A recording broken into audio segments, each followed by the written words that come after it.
Are we alone in the galaxy? It's hard to imagine we are. The galaxy is so vast, it's likely life has appeared elsewhere too. But we haven't met any yet, which is more than a little disappointing.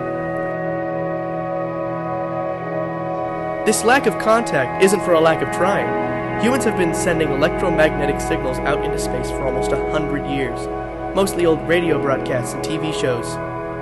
We've also sent out probes into space.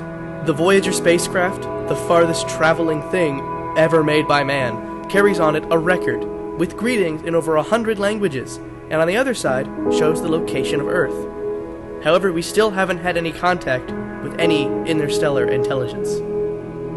While some of us are reaching out to aliens, others are listening for them to reach out to us.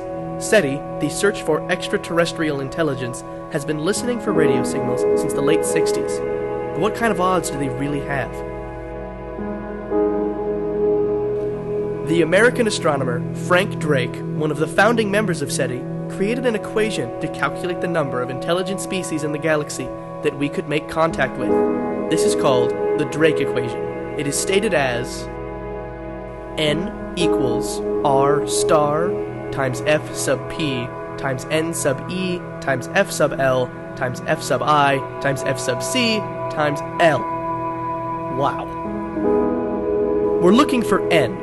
N is the number of civilizations in our galaxy that has detectable electromagnetic emissions, like radio waves or TV signals.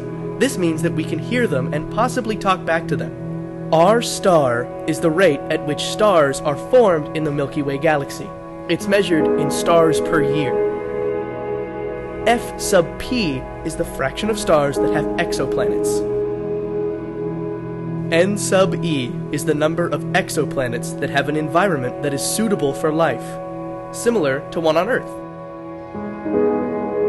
F sub l is the fraction of n sub e that develop life at any point.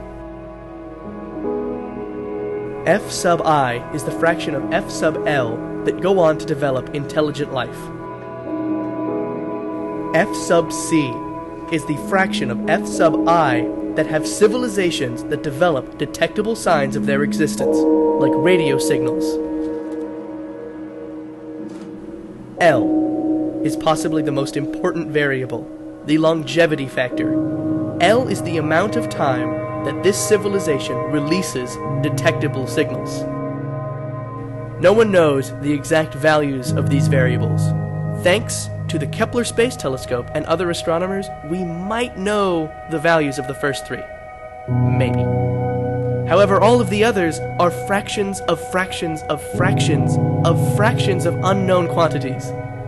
Many of these variables may never be understood. Are we alone in the universe is easily one of the most important questions ever asked by humanity. No one knows the answer, but that doesn't mean we aren't looking. Try your own values and see what your answer is.